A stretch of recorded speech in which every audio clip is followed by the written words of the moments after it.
Hi, Jenny. I was thinking of having a lunch meeting this weekend. You can make it, right? Our diner is busy on weekends, so I don't think I can make it. Are you trying to avoid it again? I'm not trying to avoid it. I'm really just busy and can't participate. Of course, I want to get along with other mom friends. I know you don't actually think so. It's just that you feel embarrassed about being financially constrained and you don't really want to participate. Are you talking about me when you say financially constrained? Who else?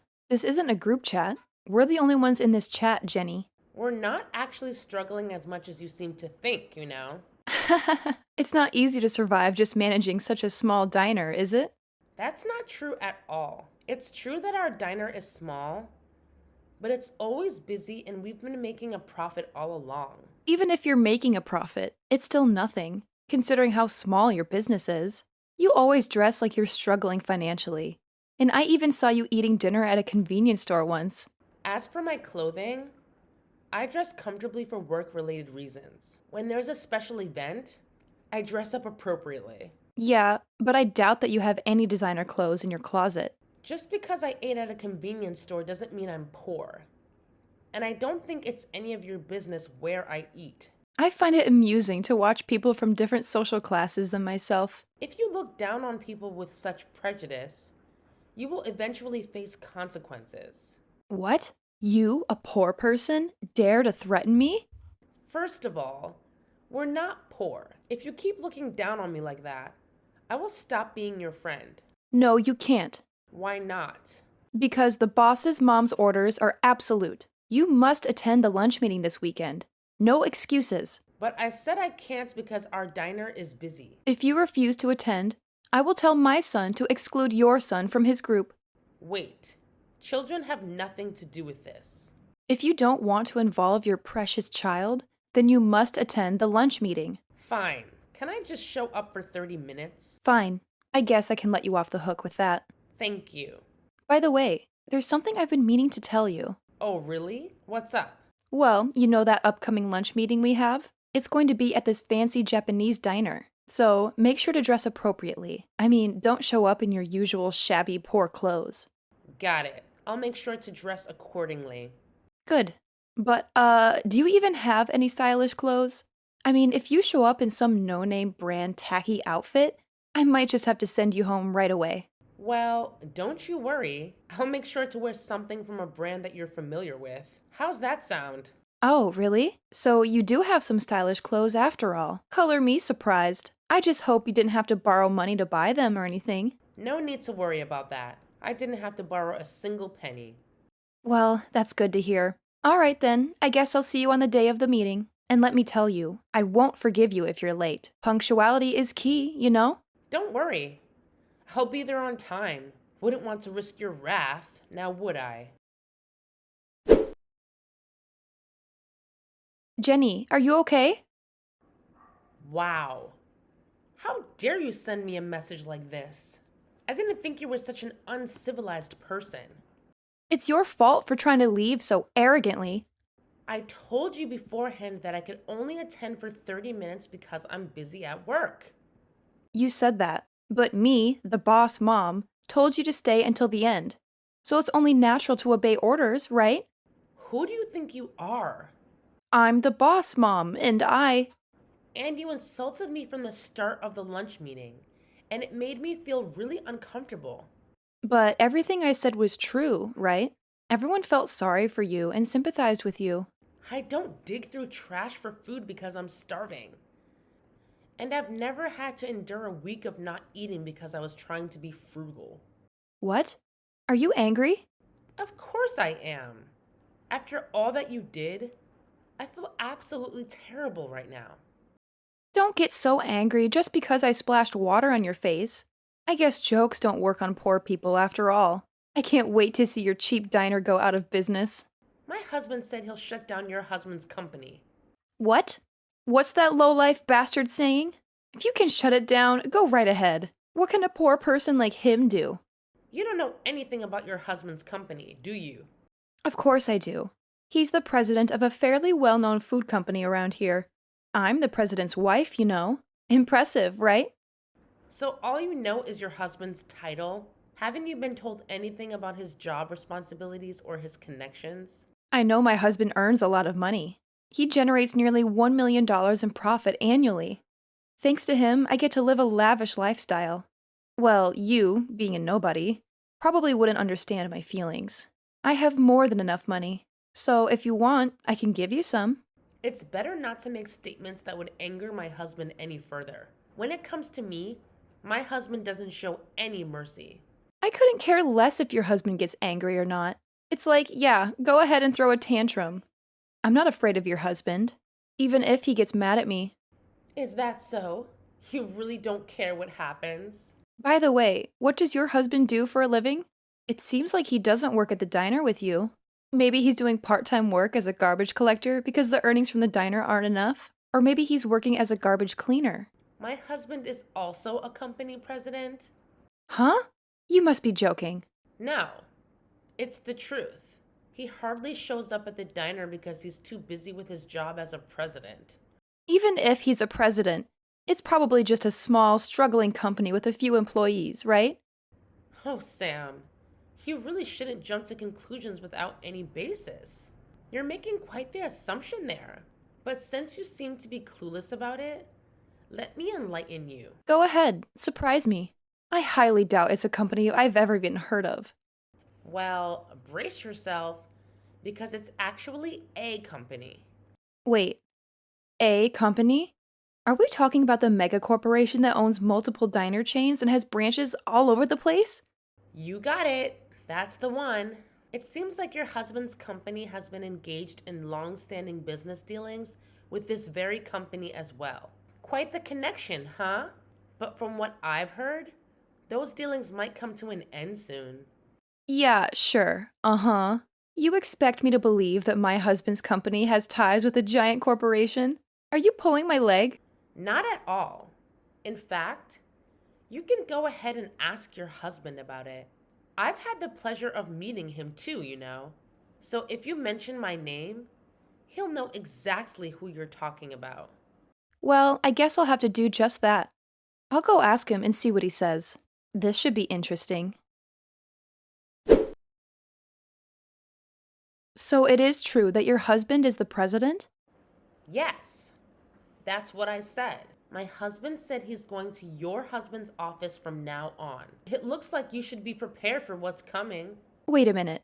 What is he planning to do? I think he's going to talk about canceling the deal. Our company's dealings with your husband's company account for nearly 80% of your business. So if this deal is canceled, it'll be a big problem.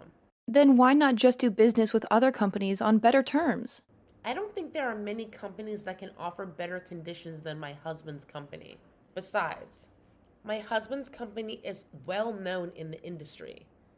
So if word gets out that the deal was canceled, other companies may not want to do business with you either. Is that how it works? Trust is important in business dealings. So, does that mean that my husband's company might go under if things go wrong? That's a high possibility, I think. No way! If the company goes under, I'll lose my title as the president's wife. Is that your biggest concern? And I'll also have trouble making a living. But who do you think is responsible for this situation? It's my fault. I apologize for spilling water on you. I'll also compensate for the clothes. I'm okay. Don't worry about me. I didn't get hurt and my clothes only got a little wet. So I think the stains can be removed with dry cleaning. Then how much will it take for you to forgive me? Are you really trying to solve this with money? Then what should I do?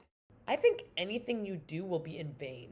Whether or not to continue the deal is up to my husband to decide. And there's nothing I can do about it. Then can you at least tell your husband to continue the deal with us? I won't insult you, call you poor, or splash water on you again. And of course, I won't force you to join lunch meetings either. Please rest assured, I have no intention of attending lunch meetings anymore. I'm actually planning to cut ties with you after this. But I'm the boss mom. If you cut ties with me, you'll have to cut ties with the other mom friends too. Is that okay? I'll deal with that when the time comes. I can live on my own just fine. Don't say such sad things. If I had known that your husband was such an important business partner for us, I wouldn't have done those things to you. I think you're also responsible for pretending to be poor.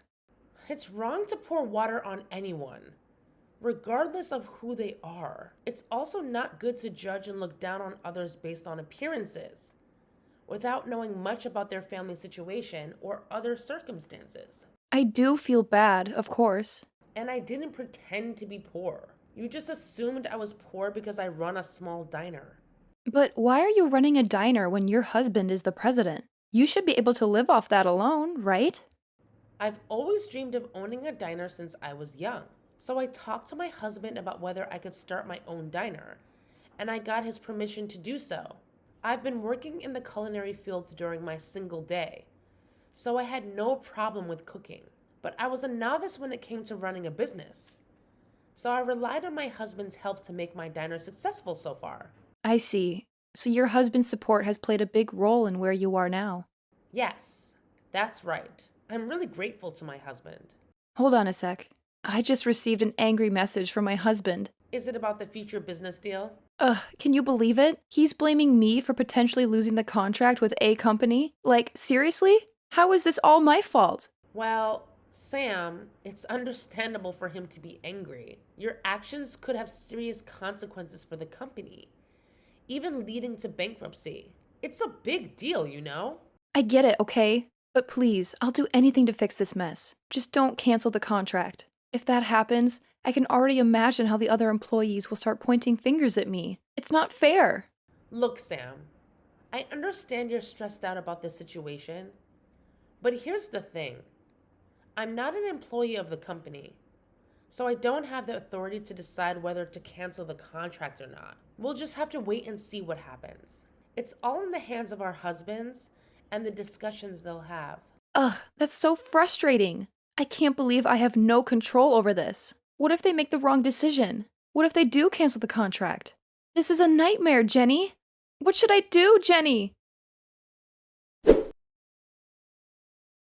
Please, can you pretend the contract cancellation never happened? I told you before. I can't do that even if you asked me. It's a decision made by my husband. And on top of that, my husband has started talking about divorce. How is divorce related to the cancellation of the contract, though? Aren't those two separate issues? I think my husband is getting angry and talking about divorce because of me and the cancellation of the contract. Is that so? Whether to divorce or not is an important issue. And maybe your husband has been thinking about it even before this incident. That's not possible. We were getting along well until now. In any case, it's strange for me to interfere in the relationship between a husband and a wife. So please discuss and decide on your own. Don't say that. I want you to convince my husband to stop the divorce, too. What's in it for me for doing that? Well, probably nothing. I'm not so generous as to help someone who has looked down on me. Whether you get divorced or not, it's not my business, and I have no intention of helping you. But it's decided. My husband and I are getting a divorce. He told me to move out within a week. I see. It might not be easy living alone, so good luck to you. Well then. Wait a minute. Don't you have anything else to say? Are you telling me to apologize or something? I didn't say that. I just thought you might show some sympathy. There's no reason to sympathize with you. You planted all the seeds yourself. But isn't canceling the contract too harsh just because I spilled water? My husband's company has many other employees, and if the contract is canceled, they will be affected too. I can't believe even someone like you would consider other people's lives. What's with the tone? Don't talk about me as if I'm an unfeeling person. I'm sorry? I was just surprised. I think your husband's company will be fine. What do you mean? My husband has decided to continue doing business with your husband's company. Really? But didn't you say it was canceled before? After that, your husband came to my husband's office multiple times and apologized. My husband was moved by his sincerity and decided to continue the business relationship on certain conditions. Conditions? It seems that one of the conditions is to keep you away from me. So you're saying that my husband decided to divorce me for the sake of the company's survival? I think that's what it means. My husband didn't explicitly ask for a divorce, but it seems like your husband wanted to completely sever ties with you. That means it's your husband's fault. Please stop blaming others like that. Weren't you doing whatever you wanted, even at home? That's not true. I was doing what I had to do. But I often saw your husband taking care of your son on weekends. And it seemed like you were neglecting household chores and childcare. Your son was even saying at school that you didn't cook for him. And he said that your husband is better at cleaning, so he does it. What? My son said that at school? And you always dressed in expensive brand clothes. So you must have been freely spending your husband's salary. Well, we're married. So isn't it allowed for a wife to use her husband's salary as she pleases? Even so, there should be limits, don't you think? But if we divorce, how am I supposed to live?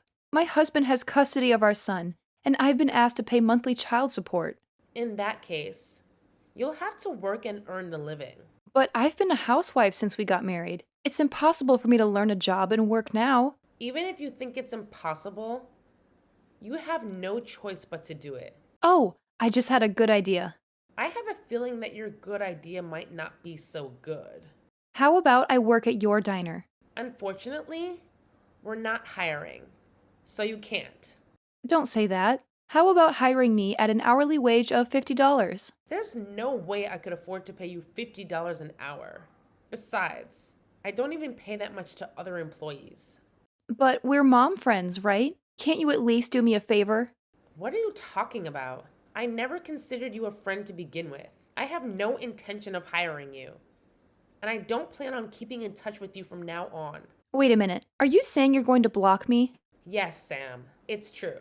Until now, I've kept you around because of our kids and tried to maintain some semblance of a relationship. But if we're heading towards a divorce, it seems like there's no need for us to have any kind of connection anymore. Frankly, it doesn't seem like being involved with you would be a positive thing.